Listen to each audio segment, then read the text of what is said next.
Bon, bienvenue à tous et à toutes pour ce petit talk du mois de mai. J'espère que vous allez bien. Donc, au programme ce soir, je vais vous parler de la temporalité du mois de mai qui était très chaude et du coup, ce que j'aimerais bien vous montrer, c'est comment est-ce qu'on transpose la compréhension de cette interaction temporelle du point de vue de la vitalité et de la santé. Voilà, comme ça fera une petite illustration de comment est-ce qu'on peut utiliser le Badze ou les arts métaphysiques pour travailler sur la santé.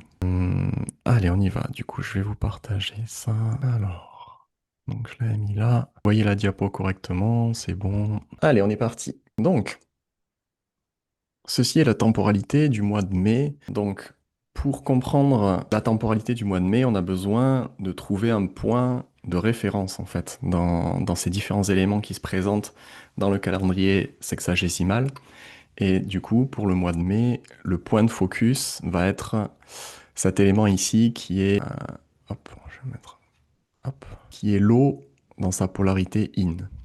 D'accord?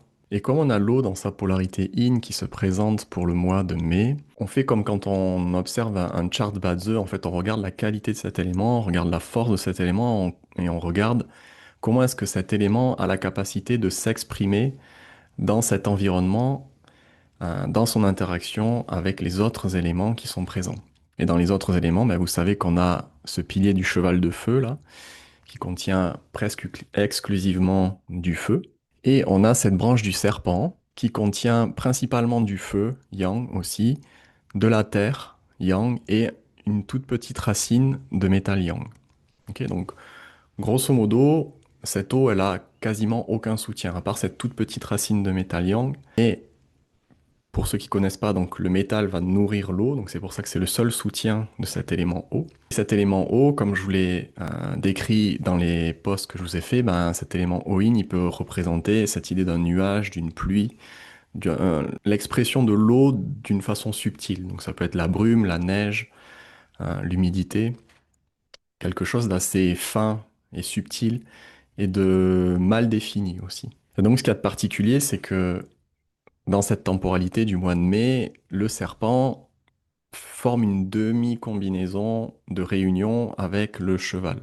Donc ici, le serpent et le cheval forment une combinaison qui augmente encore la force du feu dans la temporalité. Et donc pour tous ceux qui en plus ont une chèvre dans leur chart, en fait vous complétez la réunion du feu. Donc pour vous, la temporalité devient vraiment très chaude. Donc vous vous doutez bien que cette eau, elle va s'exprimer vraiment difficilement dans ce chart. Et donc le feu, qu'est-ce qu'il fait à l'eau quand il est beaucoup plus fort que l'eau? Il la consume. Et donc tout l'enjeu de ce mois, ça va être de protéger cette eau. D'accord? Maintenant, c'est une lecture de la temporalité du mois. D'accord? Tout le monde ne va pas expérimenter ce que j'ai décrit dans les posts. Ok? Tout va dépendre de votre chart à vous. Est-ce que votre chart contient beaucoup d'eau déjà? Et si votre chart contient beaucoup d'eau et peu de feu, finalement, vous allez vous rendre compte que euh, cette influence du temporel du mois de mai, elle va quelque part équilibrer votre chart. Elle va amener cette chaleur dont vous avez besoin dans votre chart qui est froid de base, et donc ça va plutôt vous équilibrer. Donc tout ce que j'ai décrit, ça va pas forcément vous concerner. Maintenant, pour la plupart des gens, ceux qui ont des charts équilibrés ou qui ont des charts déjà chauds, ils vont être concernés quand même par cette influence temporelle qui est extrêmement chaude et qui va du coup avoir tendance à consumer l'eau. Et donc pour s'intéresser à comment est-ce qu'on peut passer de ces éléments qu'on a dans le Badze ou dans l'influence temporelle du calendrier sexagésimal à la santé, on va devoir quand même s'intéresser à deux, trois théories qui sous-tendent la médecine chinoise, puisque finalement c'est à travers la médecine chinoise qui emploie quelque part la même vision en fait du réel que les arts métaphysiques finalement, qu'on va pouvoir faire nos ponts avec la santé et la vitalité. Et donc en médecine chinoise, on va la plupart du temps baser notre compréhension de la physiologie sur cette figure-là qu'on appelle le bagua du ciel postérieur.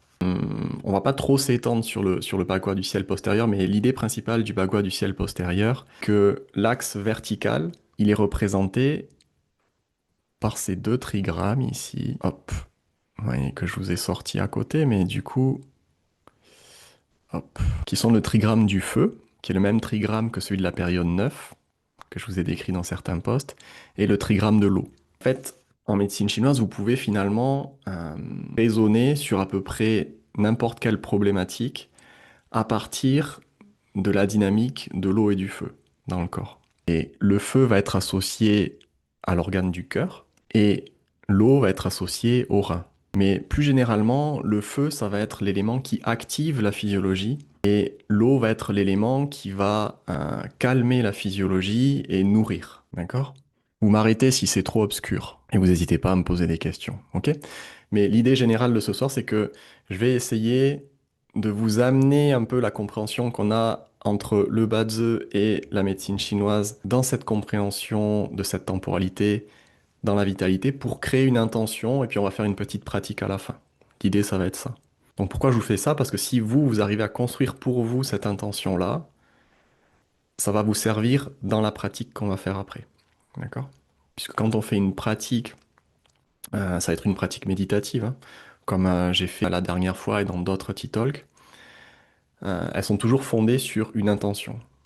Donc c'est mieux si vous, vous comprenez l'intention, en plus du fait que vous vous connectez à moi pour mettre en œuvre cette intention. Et donc je vous ai fait un magnifique dessin sur Canva tout à l'heure, voilà, pour vous décrire le cycle de l'eau. Déjà, dans la nature, il y a un cycle de l'eau, je pense que pas mal d'entre vous connaissez déjà ce truc-là qu'on fait en biologie en troisième, je pense. En fait, vous avez l'interaction de deux feux. Le moteur du cycle de l'eau, deux feux. Et le feu de la géothermie, donc vous vous rappelez qu'on est sur une croûte terrestre qui surfe sur du magma, ok? Et on est sous un soleil qui réchauffe la planète, ok? Donc on a un feu caché et on a un feu apparent. Et c'est aussi ce qu'on va retrouver dans la physiologie et ce qui est décrit dans les classiques, c'est-à-dire que vous avez un feu apparent et un feu caché. Vous avez un feu du cœur et vous avez un feu caché à l'intérieur de l'eau, dans les reins. Ok. Et donc ce cycle, vous le connaissez, l'eau, elle s'évapore par l'action du soleil, elle monte dans l'atmosphère, et plus elle monte dans l'atmosphère, plus l'air devient froid, et plus l'air est froid, moins il a la capacité de contenir de l'humidité. Et donc qu'est-ce qui se passe? Que cette eau qui a commencé à s'évaporer dans de l'air chaud, quand elle arrive dans de l'air froid, elle se condense et elle forme des nuages, et puis ensuite, ça forme de la pluie. Cette pluie retombe, elle va ruisseler jusqu'à la mer et elle va s'infiltrer dans la terre jusque dans les nappes phréatiques. Et en s'infiltrant dans la croûte terrestre, à une certaine profondeur, par contre, elle va rencontrer de la chaleur qui est liée à la géothermie et du coup, cette chaleur va faire remonter l'eau à la surface. D'accord? Et donc vous allez avoir des sources d'eau. Donc c'est le moteur de toutes les sources d'eau que vous retrouvez dans les montagnes et aussi au fond des océans. Pourquoi dans les montagnes? Parce que c'est des zones justement qui sont actives euh, au niveau sismique en fait. Et donc c'est des endroits où viennent émerger en fait ces flux d'eau qui remontent depuis la profondeur. Et l'autre moteur en fait de l'ascension de l'eau depuis la profondeur vers la superficie, vers la surface, c'est la végétation. Puisque les arbres par exemple vont aller puiser en profondeur l'eau pour s'alimenter, pour se développer, pour se déployer. Et puis à travers leur feuillage, ils vont créer une évaporation de l'eau qui va aussi permettre à l'eau de rejoindre le ciel et de poursuivre le cycle de cette façon-là. Et c'est pour ça que dans les déserts, quand il n'y a plus de végétation et que le sol est sec, mais il n'y a plus ce moteur de remontée de l'eau depuis le sol et il n'y a plus de cycle de l'eau localement qui se met en place. Et moins le cycle de l'eau se met en place localement, plus la sécheresse s'aggrave et c'est comme ça que la désertification progresse. Voilà, grosso modo, comment ça se passe dans la nature. Ça, je pense que tout le monde comprend. Mais l'idée, c'est que ce diagramme-là, des 5 mouvements, disposé de cette façon-là, il représente exactement ça pour la physiologie humaine aussi. C'est exactement la même chose qui se passe. Parce que vous savez que dans la métaphysique, notre façon de regarder le réel fait que tout est résonant et que c'est quelque part un microcosme dans un macrocosme. C'est-à-dire que l'humain, il reflète l'univers dans lequel il évolue. Et donc on retrouve les différentes mécaniques ou cycles de la nature à l'intérieur du corps humain. Et c'est ça qui est traduit dans la médecine chinoise à travers un différent nombre de diagrammes. Donc vous avez le diagramme des 5 mouvements. Donc je pense que vous êtes à peu près tous familiers de cette théorie des 5 mouvements. Dites-moi si c'est obscur pour vous. Est-ce qu'il y a des gens pour qui... Est-ce qu'il y en a pour qui c'est compliqué les 5 mouvements ou est-ce qu'il y a besoin que j'explique? On va pas commencer à interpréter les thèmes de chacun dans un premier temps, mais effectivement, en fonction de ce qu'est votre maître du jour, c'est intéressant de voir que représente l'eau en fait dans votre charte. Si votre maître du jour, par exemple, il est faible et que l'eau représente la ressource, l'eau c'est important pour vous. Et ce mois-ci, l'eau, elle va difficilement vous nourrir. D'accord? Donc ça, c'est pour faire les interprétations par rapport à son propre chart. C'est quoi les 5 mouvements? Donc les 5 mouvements, c'est une théorie fondamentale de la métaphysique chinoise qui s'applique dans tous les arts métaphysiques chinoises, que ce soit le Bazi, le Feng Shui, la médecine chinoise, le I Ching. Bon, tout s'appuie sur les 5 mouvements qui sont quelque part une déclinaison de la théorie du yin et du yang. Mais pour faire simple, c'est une catégorisation du réel en 5 mouvements ou 5 aspects. Donc ils sont désignés par des éléments qu'on retrouve dans la nature. Donc vous avez le bois, vous avez le feu, vous avez la terre, vous avez le métal et vous avez l'eau. D'accord? Et ces différents éléments vont entretenir ensemble des relations bien spécifiques qui vont être soit des relations d'engendrement et de nourrissement. Par exemple, l'eau nourrit le bois et le bois nourrit le feu. Ok. Et on va avoir des relations dites de contrôle. Donc par exemple, on va avoir le bois qui contrôle la terre, ou on va avoir l'eau qui contrôle le feu, ou encore le feu qui contrôle le métal. Donc tout ça pour vous dire que cette représentation des 5 mouvements, en fait, elle représente ce schéma que je viens de vous montrer juste avant, en fait. C'est-à-dire que finalement, cette Terre centrale, elle forme le plan médian. C'est comme la surface de la Terre, et c'est-à-dire que tout ce qui est au-dessus, en fait, c'est ce qui est visible, et tout ce qui est en dessous, c'est ce qui est caché. D'accord? Le bois, c'est tout ce qui rend l'invisible ou le caché visible, puisque le bois fait le pont entre l'eau et le feu, et le métal, c'est ce qui rend le visible caché. D'accord? C'est ce qui fait basculer du visible au caché. Et c'est pour ça que le métal, c'est aussi une symbolique de la mort. D'accord? Parce qu'on passe d'un état visible à un état plus caché ou subtil. D'accord? Une fois qu'on n'est plus là. Alors, mais dans la roue des 5 éléments MTC, la Terre n'est pas au centre, mais à droite, juste après le feu. Pourquoi cette différence? J'y viens, justement, parce qu'on retrouve plus souvent cette représentation-là.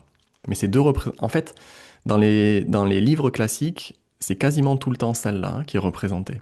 Mais celle-là, elle a l'intérêt de pouvoir nous montrer les différentes dynamiques entre les éléments. Et vous voyez que sur ce mouvement de la roue, ici, on a toutes les relations d'engendrement. Donc vous voyez que l'eau va produire le bois va produire le feu va produire la terre va produire le métal. D'accord? Et sur l'étoile au centre, vous avez toutes les relations dites que de contrôle. Donc vous allez avoir l'eau qui contrôle le feu qui contrôle le métal qui contrôle et le bois qui contrôle et la terre qui contrôle l'eau. D'accord? Donc ces images, elles sont faciles à visualiser. D'accord? Et ça va nous servir justement de comprendre les relations de ces éléments ensuite dans la physiologie, puisque vous voyez, là, on va s'intéresser surtout à 3 des éléments aujourd'hui qui vont être l'eau, puisque c'est le point de focus de la temporalité du mois de mai. On va s'intéresser au feu parce que c'est l'élément qui est le plus fort dans la temporalité du mois de mai. Et on va s'intéresser au métal parce que c'est la seule ressource à laquelle on a accès dans cette temporalité du mois de mai et qui est pas très forte. Ok. La Terre au centre parle plutôt de saisonnalité puisque tous les 3 mois, il y a un retour à la Terre avant de passer à l'élément suivant. Oui, c'est aussi une façon de faire intervenir la Terre, c'est-à-dire que dans le temporel, c'est vrai que dans la médecine chinoise, on décrit des intersaisons. Et la Terre, c'est le mouvement qui crée le lien entre les saisons. Donc c'est aussi une illustration de ce schéma-là. D'accord? Alors, je vais essayer de vous faire simple, d'accord, pour la physiologie de l'eau, du feu et du métal. Pour ce qui va nous intéresser aujourd'hui et par rapport à ce que j'ai évoqué dans mes posts, d'accord? Parce que juste garder à l'idée que ce que je développe dans mes posts, c'est ce que j'ai envie de développer sur le moment donné et c'est mon inspiration du moment, d'accord? C'est impossible pour décrire une temporalité de décrire toute l'influence de la temporalité. Et d'ailleurs, vous voyez qu'il y a pas mal d'auteurs ou d'autres comptes de réseaux sociaux qui font le même exercice en fait tous les mois, de décrire un petit peu l'influence temporelle. Et vous voyez que sur certains points, on se rejoint, sur certains points, c'est un petit peu différent. Mais en fait, tout le monde a raison et tout le monde a sa propre perspective aussi. D'accord? Là, aujourd'hui, on va étudier un aspect bien précis, d'accord? Et moi, que je trouvais intéressant parce que ça va nous permettre d'illustrer un certain nombre de choses.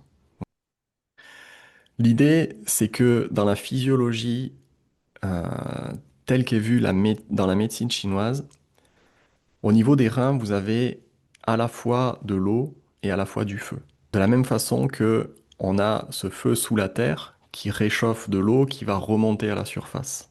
D'accord? Et vous pouvez visualiser, il y a certains auteurs qui le visualisent sous la forme d'un chaudron. D'accord? Les reins, c'est comme un chaudron, en fait, ou une marmite qui contient de l'eau, et dessous, vous avez du feu. D'accord? Et l'équilibre entre la quantité d'eau et la quantité de feu, c'est ce qui crée l'équilibre yin-yang au niveau des reins. D'accord? Et c'est ce qui va nous permettre de visualiser quand on appréhende un patient, quand on fait un diagnostic en médecine chinoise, de voir quel est l'équilibre du yin et du yang au niveau des reins du patient. D'accord? Parce que ça impacte finalement toute la physiologie. Et on est en permanence essayé de voir comment est-ce que ce feu et cette eau s'équilibrent, s'harmonisent ou se combattent dans le corps. Donc au niveau des reins, vous avez le feu de la porte de vie qui va vaporiser l'eau originelle. Et cette eau originelle va créer une sorte de vapeur qui va remonter et qui va nourrir les organes, activer la physiologie des organes. D'accord? Donc, c'est Wang Chui qui représentait ça sous la forme vous savez, pour la cuisson des pao ou des raviolis, vous avez une marmite remplie d'eau qu'on fait bouillir, et au-dessus, vous empilez des paniers. Et du coup, vous pouvez empiler des paniers dessus, et le panier au-dessus, la marmite représente le foyer inférieur, avec les reins. Et vous pouvez mettre un panier avec des pao, et les pao, ça va être la rate, l'estomac, le foyer moyen, avec le foie aussi. Et vous avez un panier au-dessus qui va représenter le cœur et le couvercle en haut, les poumons. D'accord? Et c'est pour ça que ça va être important parce que pour pas perdre de l'eau dans cette situation, on a besoin que le couvercle soit correctement hermétique, c'est-à-dire qu'il laisse pas trop de vapeur s'échapper. Sinon, votre système perd toute son eau. D'accord? C'est ce que j'ai essayé de représenter ici. D'accord? Au niveau du foyer supérieur, qui se produit, c'est que cette vapeur, elle arrive, elle vient interagir avec le cœur. Donc l'idée de cette vapeur, c'est qu'elle vient nourrir le cœur et contrôler le feu du cœur. D'accord? Et ensuite, au-dessus, on a ce qu'on appelle le poumon, qu'on décrit comme un dé, comme le dé de l'empereur, vous voyez, une protection en tout cas, ou c'est le couvercle si vous voulez. Et ce couvercle, il permet à l'eau de condenser et de redescendre dans la partie basse du corps. Et en redescendant dans la partie basse du corps, l'eau, elle va ruisseler et elle va nettoyer, elle va nourrir les structures. Et il y a une partie de cette eau qui va être évacuée par les urines, par les émonctoires, et il y a une partie de cette eau qui va être récupérée et remise dans le circuit au niveau des reins. D'accord? Et donc ce qui se passe, c'est que si l'eau est insuffisante et que le couvercle n'est pas bien fermé, eh bien c'est comme si l'eau, elle s'évapore, elle nourrit, mais elle redescend jamais. Ok? C'est ce que je vous ai décrit dans les publications que j'ai fait ce mois-ci. Et au niveau du foyer supérieur, ce qu'on va essayer d'apprécier en médecine chinoise, c'est l'équilibre entre le feu du cœur et le métal du poumon. Puisque vous vous rappelez, ici, on a le feu qui contrôle le métal. D'accord? Donc plus le feu est fort, plus le métal va souffrir. Ok? Ce qui se passe, c'est que à ce niveau-là, au niveau du foyer supérieur, plus le feu est fort, moins le métal, le couvercle du poumon, va avoir la capacité de contenir l'eau et de la renvoyer vers le bas. Ok? Cet équilibre, il est dynamique, hein, il bouge beaucoup en fait. Le feu, c'est un élément qui est très instable, donc il peut flamber et il peut se calmer aussi. D'accord? Le feu du cœur, c'est le feu de votre conscience, c'est le chêne. D'accord? Donc comment est-ce qu'on renforce le feu du cœur? Comment est-ce qu'on fait flamber le feu du cœur? Quand on surstimule l'intellect, par exemple, quand on est surstimulé au niveau émotionnel et quand on est stimulé au niveau cardio. D'accord? Quand vous allez courir, par exemple, vous allez courir 10 km, vous faites tourner le cardio bien, ben, ce qui va se passer au bout d'un moment, c'est que vous allez chauffer et vous allez vous mettre à transpirer. C'est exactement ce qui se produit ici. Vous voyez? Quand le feu il commence à chauffer, la pression monte dans le couvercle. Comme le feu contrôle le métal, les pores de la peau vont s'ouvrir, puisque le poumon va contrôler la respiration, mais aussi la peau en médecine chinoise. Et du coup, cette peau qui s'ouvre, bah, ça laisse s'échapper l'eau. Et cette eau, elle contient la pression, la chaleur qui se forme au niveau de ce foyer supérieur et ça permet de dégager la pression. Est-ce que ça va? Dites-moi. Donc, il n'y a pas de patient chez qui le feu est tout le temps moins fort que le métal, ou le métal est tout le temps plus fort que le feu. Mais constitutionnellement, on a tendance à avoir soit un métal fort, soit un feu qui est fort. D'accord? Cette dynamique, elle va pouvoir s'inverser, mais il y a certaines personnes, par exemple, à qui ça va demander plus d'efforts de transpirer, alors qu'il y a d'autres personnes qui ont une transpiration spontanée, et la moindre sollicitation émotionnelle va leur créer une légère transpiration sur tout le corps. Vous voyez ce truc quand on commence à stresser là? Mais il y a des gens qui n'ont pas du tout ça, en fait.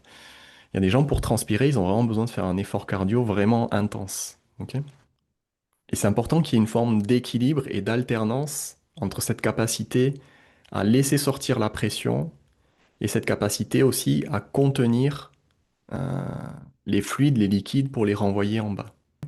Et donc chez la personne, vous allez apprécier la qualité et la quantité des fluides et vous allez apprécier la quantité plus la qualité la force du métal en fait et sa capacité à ouvrir et à fermer les pores de la peau. Donc ça, c'est juste dans une question physiologie. Maintenant, il y a un aspect aussi défensif dans le poumon. D'accord? Le poumon, comme c'est la superficie, il y a toujours cette idée de limite. D'accord? De comment est-ce que je me protège de l'extérieur? Et donc en physiologie, on va s'intéresser beaucoup à l'aspect pathogène externe. Vous voyez quelqu'un par exemple qui aurait un poumon qui est faible, c'est-à-dire que les pores ici, elles sont toujours ouvertes, mais c'est comme si le système immunitaire, il est toujours, il va plus facilement être impacté par des pathogènes externes qui vont venir s'installer dans la superficie. Et donc ça va se manifester par des pathologies de superficie, donc le nez bouché, des maux de tête, des choses comme ça, des courbatures dans le haut du corps. Il y a des gens qui ont souvent des courbatures dans le haut du corps, dans les épaules, dans la nuque. Et il y a plusieurs. Alors, paradoxalement, ça peut être les deux. Donc, ça peut être soit que la superficie est faible et du coup qu'il y a répétitivement du froid qui vient s'installer au niveau de la superficie et qui vient obstruer les pores de la peau et qui vient générer de la tension au niveau de la superficie. Soit c'est des gens qui ont un métal qui est extrêmement fort et qui s'ouvre jamais pour libérer la pression et du coup, la pression générée par la vapeur des fluides qui sont consumés au niveau du rein va créer une pression ici qui est trop importante ici en permanence et qui peut jamais se dégager. Et donc ça va créer une tension aussi au niveau du haut du corps. Et donc pour deux personnes qui ont des tensions dans le haut du corps, épaules, cervicales, haut du dos, il va falloir faire le différentiel du diagnostic de est-ce que ça découle d'un poumon qui est trop fort et qui parvient pas à s'ouvrir ou est-ce que ça découle d'un poumon qui est trop faible et qui laisse pénétrer le pervers de façon répétitive. Et donc on va utiliser ça aujourd'hui dans la pratique qu'on va faire après. Donc je vous ai fait une petite pratique qui va utiliser un truc qu'on fait, un exercice qu'on fait dans les méditations taoïstes, c'est la respiration des pores de la peau. Donc on va utiliser cet exercice pour réguler cette interface avec l'extérieur. C'est surtout aujourd'hui pour vous apprendre à sentir un peu cette capacité à respirer du poumon, pas uniquement par la bouche et le nez, mais aussi par toutes les pores de la peau. Ok. Cette pratique, elle est intéressante pour développer notre perception de nos limites sur tous les plans, sur le plan physique, mais aussi sur le plan de la psyché, votre capacité à poser vos limites. Et c'est intéressant aussi parce que vous allez pouvoir mettre une intention derrière.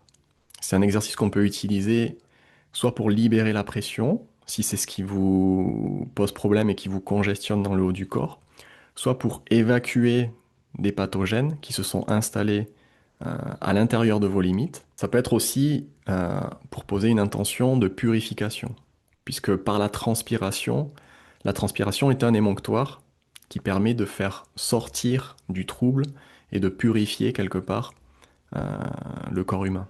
Et pour cela, on va utiliser deux points d'acupuncture que j'ai sélectionnés, qui sont le GI4 et le rein 7, qui sont deux points qui sont intéressants, puisqu'ils vont permettre justement de réguler. Classiquement, on dit que c'est des points, ils ont beaucoup de fonctions, hein, d'accord? Mais aujourd'hui, on va utiliser ces deux fonctions-là. C'est-à-dire que quand vous utilisez des points d'acupuncture quelque part, c'est votre intention qui sélectionne l'application du point que vous faites. Ok. Donc aujourd'hui, on va utiliser ces points pour réguler euh, l'ouverture des pores de la peau. Ok. Le GI4, c'est un point sur un méridien métal, d'accord? Et le rein 7, c'est un point métal sur le méridien du rein. Donc utiliser ces deux points, ça va permettre d'augmenter la protection de l'eau par le métal, quelque part. Mais parmi vous, tout le monde n'a pas besoin de cette action-là. D'accord? Donc on va surtout mettre l'intention et réguler la transpiration, réguler l'ouverture des pores de la peau. Ok? C'est clair jusque-là?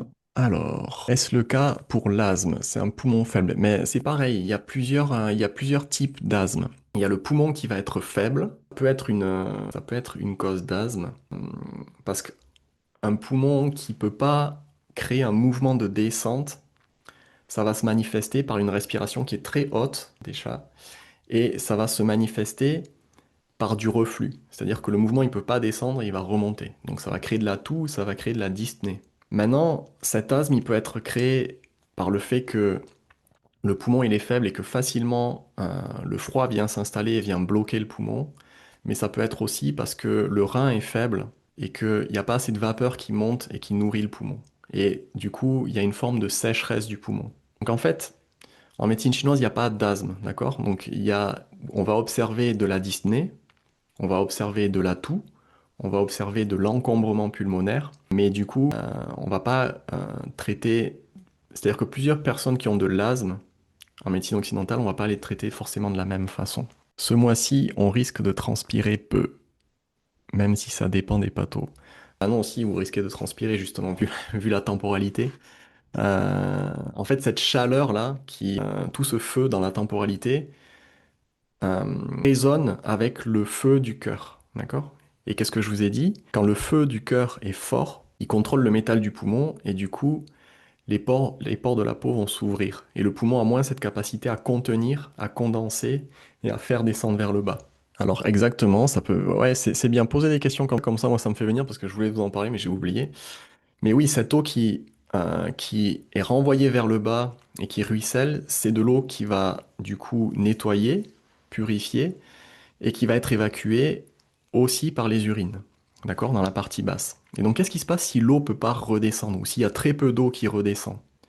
Ben, les urines, elles sont très concentrées, d'accord? Et donc il y a beaucoup de chaleur dans les urines. Et ça peut être une cause de cystite, d'accord? C'est pas la cause de toutes les cystites, mais gardez à l'idée que s'il y a peu d'eau dans le système qui redescend, les urines, elles deviennent foncées. Donc c'est aussi un des diagnostics différentiels qu'on fait dans une consultation, c'est qu'on va demander comment sont les urines de la personne. Et il y a des gens qui vont vous dire, ah mais moi, depuis toujours, mes urines, elles sont très foncées. D'accord? Donc là, vous pouvez vous dire que les urines, elles sont concentrées. Pourquoi? D'accord? Ensuite, vous n'avez pas une réponse de suite, mais vous pouvez par exemple aller voir au niveau des poumons, est-ce qu'il y a de la transpiration spontanée qui se fait? Donc s'il y a de la transpiration spontanée, ça veut dire que les fluides s'évacuent davantage par la transpiration et donc il y a moins d'urine qui sont générées. Bon alors doucement, attendez sur les... Alors, le psoriasis. Le psoriasis, c'est une manifestation de feu sur le poumon. D'accord? Si c'est au sommet du crâne, ça concerne le foyer supérieur. Donc après, c'est toujours par, il faut voir ce qui se joue. Et il y a de toute façon cette dynamique de feu et du métal qui est en jeu. Donc ça peut être plein de choses. Ça peut être, il n'y a pas assez d'eau qui monte, rafraîchir le cœur, donc le cœur flambe et il agresse le poumon. D'accord? Euh, et généralement, quand il y a des manifestations comme ça, un peu strong au niveau du poumon, c'est-à-dire que il faut comprendre que quand deux éléments s'affrontent, s'il y a un élément qui est beaucoup plus fort que l'autre, généralement, on a une forme de symptomatologie qui va pas forcément s'exprimer très violemment. Là où on a les symptomatologies les plus fortes, c'est si vous avez un poumon qui est très fort et un feu qui est très fort Et un poumon et un feu très fort qui s'affrontent ensemble, ça fait plus d'étincelles que quand un élément est beaucoup plus fort qu'un autre. D'accord? Et donc oui, le psoriasis au niveau du crâne, on va s'intéresser à cette dynamique du cœur et du poumon. Maintenant, on va pas s'intéresser juste à ça. Il y a pas mal d'autres choses, mais on va essayer de réguler ça. Et l'idée, vous voyez, c'est de voir, ok, quand on observe le système ensemble, là aujourd'hui, la thématique, ça va être vraiment cette idée de poumon, superficie, de capacité à renvoyer l'eau vers le bas. Mais dites-vous qu'il y a tous les autres organes qui entrent en jeu aussi. D'accord? J'ai essayé de simplifier au maximum aujourd'hui pour que ça soit pas trop difficile à appréhender. Les allergies, un poumon faible. Oui, aussi, ça peut être un poumon faible. Dans les allergies, vous allez avoir aussi, souvent, vous savez, quand on dit les allergies, ça vient au printemps. D'accord? Qu'est-ce qui se passe au printemps? Le qi du bois, il est fort. D'accord? Donc, quand une pathologie apparaît dans le temporel à une saison, intéressez-vous à quel élément le plus fort pendant cette saison-là. D'accord? Au printemps, c'est le bois qui est le plus fort. Le bois, qu'est-ce qu'on a dit qu'il faisait? Il fait monter le qi. D'accord? Et le poumon, qu'est-ce qu'il fait? Il fait descendre le qi. En fait, ce qui se passe, c'est qu'au printemps, vous avez une confrontation du mouvement ascendant du bois avec le mouvement descendant du poumon. D'accord? Et si le poumon il est trop faible, on va avoir des manifestations de toux, d'éternuement, de choses comme ça. Ok? Le qi qui remonte et qui vient s'exprimer en haut. Vous allez avoir des rougeurs, les yeux rouges par exemple, parce que ce qi qui monte, il vient se mettre en surpression en haut et en fonction de l'état de votre poumon, eh bien vous allez réagir d'une certaine façon ou d'une autre. Ok. Que faire quand on a de la dyspnée? Ben, ça dépend de ce qui se passe vraiment, d'accord? Soit le poumon il est trop faible, dans ce cas il faut renforcer le poumon, nourrir le poumon. Soit le poumon il est trop fort, et dans ce cas-là il faut l'ouvrir, parce que les deux peuvent donner de la dyspnée. Soit il y a un pervers qui est chroniquement présent au niveau du poumon, et dans ce cas-là il faut dégager le pervers, et ensuite il faut refermer les pores de la peau. Et donc juste pour revenir à la dynamique d'aujourd'hui, c'est-à-dire que si l'eau revient pas en bas, donc vous voyez dans la dynamique temporelle, là ce qui est illustré, c'est-à-dire qu'il n'y a pas beaucoup d'eau, et en plus elle a du mal à redescendre. D'accord? Donc c'est-à-dire que dans la partie basse du corps, là on va s'intéresser davantage à la partie basse du corps, il y a moins d'eau globalement. D'accord? Donc la partie basse elle est moins bien nettoyée, elle est moins bien nourrie, et elle est moins bien rafraîchie aussi. Et donc on a plus facilement des inflammations, des tendinites, des choses comme ça qui peuvent apparaître. Ok? Là en plus ça va être la saison. Il recommence à faire beau, il y a plein de courses, des trails, des marathons, des trucs comme ça, c'est vachement à la mode en ce moment. Et là, dans le cabinet, on va voir tous les gens qui ont des tendinites, particulièrement au niveau de la patte doigt, qui vont avoir des inflammations des tendons, des choses comme ça. Et donc, comment est-ce qu'on fait là? Prendre soin de tout ça. Ouais, j'avais pris. Ok, il est 20h43, donc on va passer rapidement à la pratique. Mais vous voyez, en fait, après, dans les outils, on va pouvoir utiliser, vous voyez, on utilise l'acupuncture, on utilise les plantes aussi, et du coup, on va utiliser les saveurs et les natures des herbes. Donc, par exemple, un mois euh, comme ce mois-ci, si on observe quelqu'un qui a ce genre de dynamique-là, et qui présente des symptomatologies d'inflammation, de raideur dans le bas du corps liées à cette eau qui redescend pas, mais paradoxalement, on va traiter le haut, on va traiter le poumon, on va traiter le cœur. Ok? Et ça peut passer par l'utilisation de plantes qui vont être acides et froides, par exemple, et dont on va guider le tropisme au niveau du foyer supérieur pour justement, l'acide, il va resserrer, d'accord? Il va resserrer les pores de la peau et il va permettre d'aider le poumon à redescendre. Et ensuite, vous allez utiliser des plantes fraîches euh, pour rafraîchir la chaleur qui est omniprésente là dans ce genre de cas pathologiques. Ok? Donc, ce que vous allez faire, c'est que vous allez repérer ces points-là. Normalement, ils sont faciles à repérer. Ok? Le regout, vous l'avez ici. Vous venez le chercher avec votre pouce entre le pouce et l'index de votre main. D'accord? C'est un point qui est sensible chez quasiment tout le monde. D'accord? Donc, ce que vous allez faire, c'est que vous allez le masser. Vous regardez de votre côté gauche et de votre côté droit et vous regardez s'il y en a un qui est plus sensible que l'autre. D'accord? Et pour aujourd'hui, vous allez en choisir un seul. Vous allez choisir celui qui est le plus sensible. Donc je vous laisse 2 secondes pour palper ça. Donc vous venez chercher hein, dans la zone qui est dans la zone charnue qui est entre le pouce et l'index. Je vous laisse chercher la zone qui est un petit peu sensible. Et le deuxième point qu'on va utiliser, c'est le rince 7, Folio. qui lui se situe à l'intérieur de votre cheville. Alors je vais pas lever le pied jusqu'à l'écran, mais grosso modo, vous repérez la malléole à l'intérieur de la cheville, donc l'endroit où l'os est le plus saillant. Vous mettez vos deux doigts comme ça, et deux doigts au-dessus de la malléole, vous revenez en direction du tendon d'Achille. Et dans cette zone-là, entre l'os et le tendon d'Achille, vous cherchez une zone qui est un petit peu sensible aussi. Et vous allez choisir le côté opposé au regout que vous avez choisi au niveau des mains. Donc je vous disais, vous choisissez celui qui est le plus sensible. Donc moi par exemple, je vais prendre le gauche et donc je vais aller travailler le point du rein à droite. D'accord? Comme ça on va faire un truc un peu équilibré. Est-ce que c'est bon pour tout le monde? Est-ce que tout le monde a trouvé ses points? Alors où est-ce que j'ai mis le chat? Hop. Yes, yes, yes, yes, yes. Allez, super. Donc je vais arrêter la diapo, le partage. Vous allez commencer par le point du rein que vous allez masser avec votre pouce. Donc moi, ce que je fais, c'est que soit je croise la jambe sur ma cuisse, soit je me mets en tailleur et je viens attraper le tibia et avec mes pouces, je peux venir travailler cette zone-là. Ok. C'est une zone, hein, vous stressez pas. Cherchez la zone qui est un petit peu sensible et puis vous massez. L'idée d'amener votre conscience dans cette zone-là avec une intention précise. D'accord?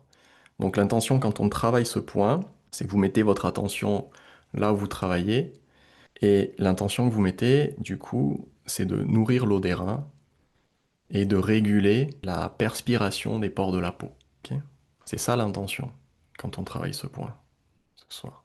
Vous pouvez masser, pas forcément trop fort, hein, c'est pas la peine de forcer, c'est juste pour amener sa perception, déjà grossière dans un premier temps, c'est-à-dire que quand vous travaillez, moi quand je travaille un point, je travaille d'abord dans le grossier. D'accord? Vous allez vous palpez là où c'est douloureux. Ah, et c'est douloureux. La douleur, ça aide à amener la conscience, ça aide à amener l'intention localement au niveau du point. Et ensuite, une fois que vous avez vu la zone qui est la plus sensible, on arrête d'appuyer comme un âne, on sait où c'est, et vous posez juste votre index dessus. Juste poser avec une pression de 1 gramme. D'accord? En ostéo, il nous disait, vous vous mettez une pression qui fait que s'il y avait une fourmi entre votre doigt et votre peau, quand vous enlevez le doigt, elle s'en va. D'accord? C'est-à-dire que vous écrasez pas l'insecte. Donc, vous mettez votre doigt au niveau du rincette avec une pression très légère. Vous fermez les yeux et vous mettez votre attention, toute votre attention, dans cette zone-là. Et vous pouvez même amener votre respiration dans cette zone-là. Et là, à ce moment-là, il y a votre mental qui vient. Il vous dit qu'est-ce que je dois sentir? Qu'est-ce que je dois faire? Qu'est-ce que... Et l'idée, c'est de lâcher l'attente. D'accord? L'idée, c'est de se mettre dans une posture in d'écoute. Quand vous arrivez à vous mettre dans une posture in, que vous attendez rien, c'est à ce moment-là que vous créez suffisamment d'espace pour qu'il y ait une information qui émerge. C'est ça le plus difficile en fait, hein. Donc peut-être vous n'y arriverez pas tous aujourd'hui. C'est un truc qui s'exerce en fait progressivement, de placer sa conscience et son attention sur un point, puis de relâcher la prise du mental. Et à ce moment-là, juste vous visualisez que ça s'ouvre et il y a des informations qui peuvent émerger. Et à ce moment-là, ça peut être un ressenti, ça peut être une pensée, ça peut être une sensation dans le corps, ça peut être plein de choses, d'accord? Et en fonction de qui vous êtes, ça sera quelque chose de différent, d'accord? Donc l'idée, c'est on se compare pas et on n'a pas d'attente. Il n'y a pas d'enjeu, c'est un exercice qu'on fait ce soir, c'est juste pour jouer, d'accord? Et puis, du coup, ça va vous permettre, ou pas, de toucher un enseignement, peut-être. Pour vous, ce soir, je vous le souhaite. Je vais vous laisser quelques respirations encore. Donc, il faut aussi arriver à trouver une position où votre main et votre doigt sont relâchés. Maintenant, vous pouvez relâcher. Et maintenant, vous allez passer au point du GI4 et vous allez juste poser votre doigt. Pareil.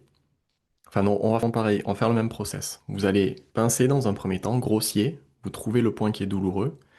Vous amenez votre conscience, votre présence dans la zone. Puis vous relâchez. Puis vous posez juste votre doigt. Et pareil, l'intention, c'est réguler l'ouverture des pores de la peau. Voilà mon intention. Puis vous posez le doigt.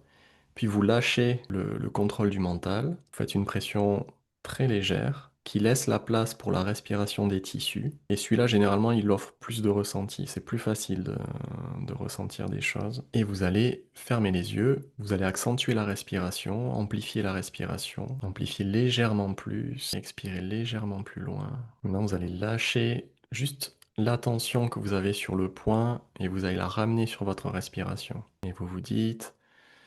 Vous écoutez juste votre respiration. Ah tiens, je respire facilement par le nez. Ah tiens, j'ai la narine droite qui est bouchée. Ou j'ai besoin de forcer aujourd'hui pour respirer. Ou c'est fluide, ça va. J'arrive à amener ma respiration au bas du ventre. Ou c'est plutôt bloqué. Je sens une tension dans le dos quand j'inspire à fond. Juste observer, écouter. Et maintenant, vous allez essayer de mettre votre attention au niveau de la peau. De ressentir comment chaque centimètre carré de peau joue un rôle aussi dans la respiration. Comme si à chaque fois que vous inspiriez, l'air rentrait aussi par toutes les pores de votre peau. Et quand vous expirez, l'air sort aussi par les pores de votre peau. On va faire ça pendant quelques minutes. Gardez le contact avec votre poing du GI. Vous allez relâcher votre poing, vous mettez vos mains confortablement. Continuez à respirer par les pores de la peau. Et vous pouvez sentir par exemple des fois que c'est plus facile à sentir au niveau des bras, ou au niveau d'un bras, ou au niveau des jambes, au niveau du dos. Et vous pouvez sentir parfois qu'il y a une zone en particulier, vous n'arrivez pas à avoir cette sensation de respiration de la peau. Quand vous débutez cette pratique, vous pouvez justement vous entraîner à vous dire, ok, je vais essayer de le sentir au niveau du bras parce que c'est plus facile pour notre conscience de se focaliser sur une partie du corps que sur tout le corps en même temps. Et si vous voyez qu'il y a une zone qui résiste en fait à la respiration des pores de la peau, ben vous pouvez vous concentrer sur cette zone pendant quelques jours. Travailler sur cette zone pour voir si vous arrivez à rétablir la respiration, la communication avec l'extérieur, une communication harmonieuse avec l'extérieur. Et donc maintenant, on va imaginer que vous êtes dans la situation qu'on a décrite jusqu'à maintenant, c'est-à-dire que il y a peu d'eau et cette eau redescend pas. D'accord? Et donc ce qu'on veut, c'est aider l'eau à redescendre dans le corps. Donc ce que vous allez faire, c'est exactement la même chose, c'est que vous allez inspirer par les pores de la peau. Et une fois que vous avez inspiré, vous n'allez pas expirer par les pores de la peau, vous allez visualiser que vous posez l'intention que vos pores se ferment et par contre que le mouvement de descente se fait vers le bas et à l'intérieur de votre corps, en direction du bas-ventre. Donc j'inspire par les pores de la peau, comme si l'air pouvait rentrer par toutes les pores de ma peau. Et en haut de l'inspiration, au moment d'expirer, je bloque les pores de la peau et je visualise descente, ce mouvement du chi qui est redirigé vers le bas, et les fluides qui sont redirigés vers le bas aussi. Et ensuite, vous rajoutez une intention. Si vous avez une symptomatologie particulière en lien avec cette dynamique qu'on a décrite jusqu'à maintenant, vous mettez en plus une intention vers cette symptomatologie. Par exemple, ça peut être, si les fluides ne descendent pas, on peut avoir une constipation de selles sèches, puisqu'il n'y a pas de fluide qui lubrifie les intestins. Et donc vous visualisez que par cette respiration, vous amenez la respiration, vous amenez les fluides, vous amenez le chi dans la zone des intestins pour stimuler le transit. Ça peut être ça. Si vous avez une tendinite, parce que le tendon n'est pas correctement nourri, lubrifié et rafraîchi, ben vous amenez l'effet de votre respiration vers cette zone qui est douloureuse. Si vous avez une zone de votre corps où il y a des troubles de la transpiration, je pense qu'il y a des gens qui transpirent particulièrement au niveau des mains, ou au niveau du visage, ou au niveau du sommet de la tête. Vous pouvez mettre votre attention davantage sur cette zone-là pour réguler la transpiration et l'ouverture des pores de la peau. Ok, on va clôturer la pratique, donc vous allez faire une dernière grande inspiration en inspirant et vous redirigez bien vers le bas-ventre et vous pouvez avec vos mains accompagner, poser la main gauche pour les hommes, la main droite pour les femmes en premier, au niveau du bas-ventre, pour rassembler l'énergie au niveau du bas-ventre. Et juste pendant quelques respirations, dirigez toute votre conscience au niveau du bas-ventre pour y ancrer ce que vous venez de travailler. Pour diriger votre conscience sur un endroit, dirigez votre pensée vers là, vous dirigez votre toucher, donc vous posez vos mains, vous dirigez votre respiration dans cette zone-là, vous pouvez diriger votre regard, les yeux fermés, comme si vous regardiez dans cette zone, vous pouvez y orienter votre écoute, posez l'intention d'entendre ce qui se passe dans cette zone, essayez de rediriger tous vos sens en fait. C'est pour ça que c'est plus simple à faire ce genre d'exercice quand l'environnement il est calme, parce qu'on a moins de distractions. Puis vous allez revenir, ouvrir les yeux, mettre fin à la pratique. L'intérêt de le faire en pratique méditative aussi, c'est que on calme l'esprit, d'accord? Donc on calme le feu aussi. Donc ça devient plus facile. Vous calmez le feu, puis vous travaillez sur le poumon, puis vous renvoyez l'eau vers le bas. D'accord? Est-ce qu'il y a un rapport, par exemple, avec l'absence de règles? Ça peut, mais c'est pas que ça, parce que ça peut être, ça pourrait très bien, hein, s'il n'y a pas assez de fluide, de yin qui redescend, et les règles, c'est un émonctoire, ben, ça va, comme pour la constipation de sel sèche, en fait, les règles, elles vont s'assécher aussi. D'accord?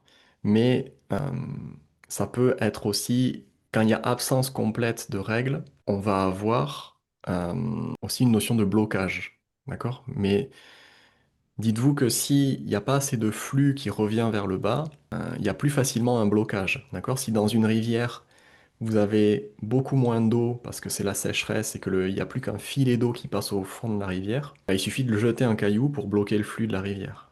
D'accord? Donc en fait, tout ça, ça va se superposer en fait.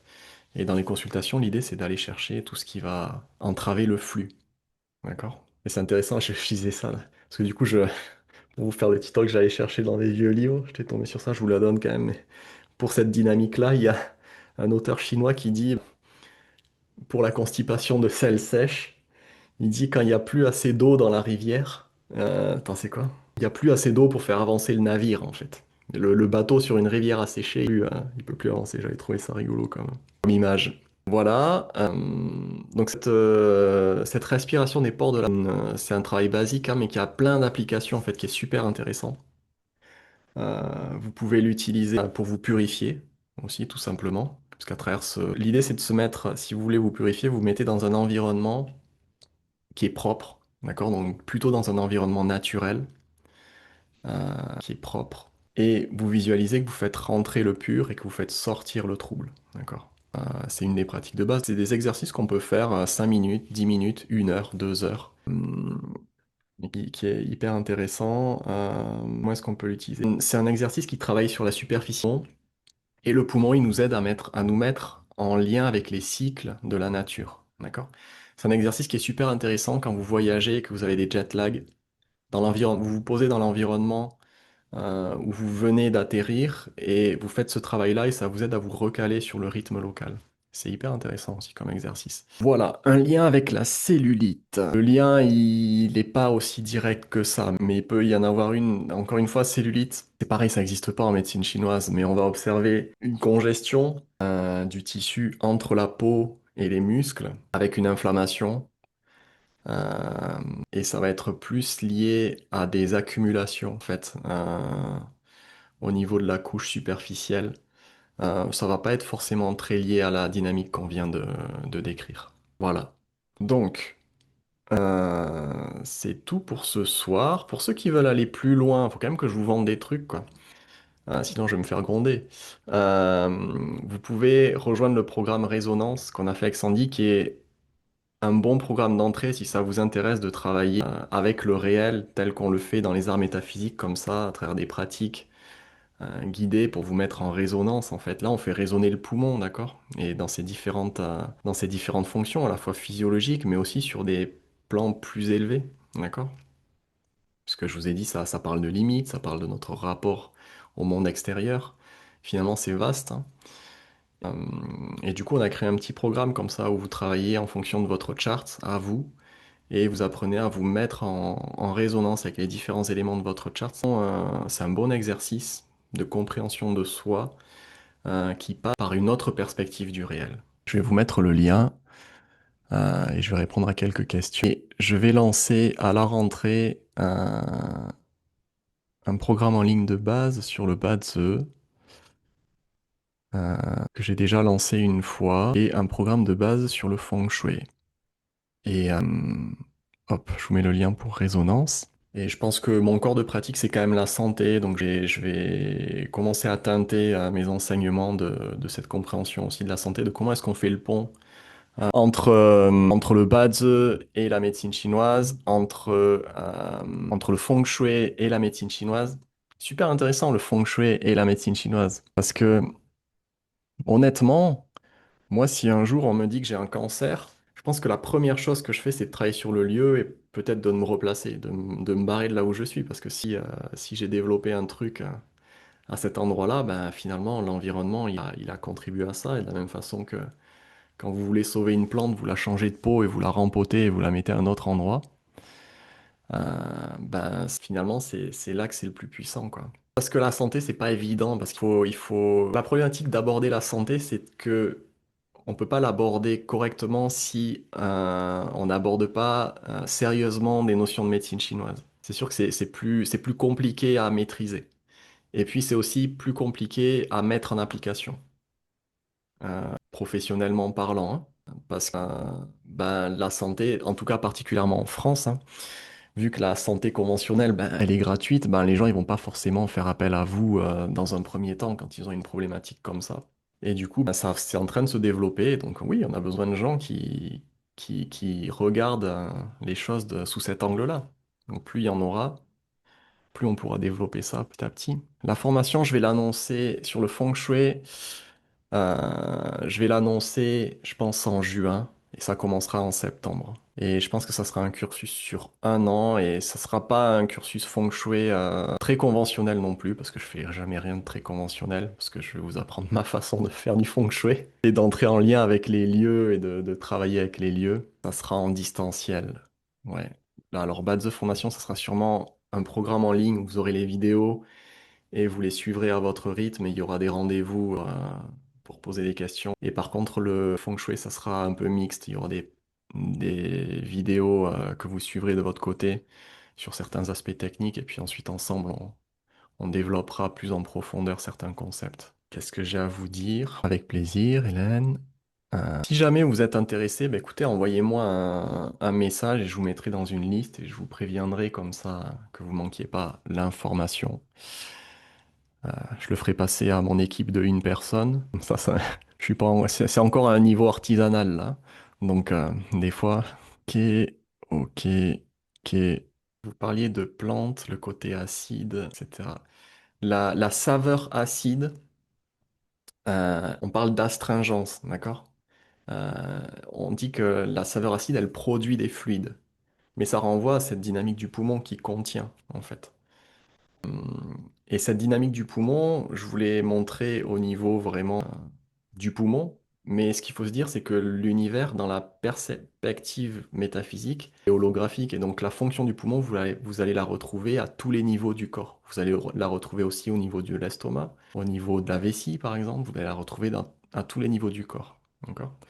Et donc, dans la médecine chinoise, on utilise la saveur acide qu'on va diriger dans une partie du corps pour justement avoir cette action d'astringence. Et à l'opposé de la saveur acide, vous avez la saveur piquante. Vous savez que quand vous prenez une saveur piquante ou une soupe piquante, par exemple, ben, vous allez vous mettre à transpirer. D'accord? Et du coup, on va utiliser le piquant pour ouvrir les pores de la peau et pour laisser sortir la transpiration. Bon, il y a tout un jeu avec les herbes, en fait, hein, mais bon, c'est un sujet de plusieurs années. Voilà, merci beaucoup d'avoir été présent. Ben, je vais vous mettre le replay, comme ça vous pourrez refaire la pratique de votre côté.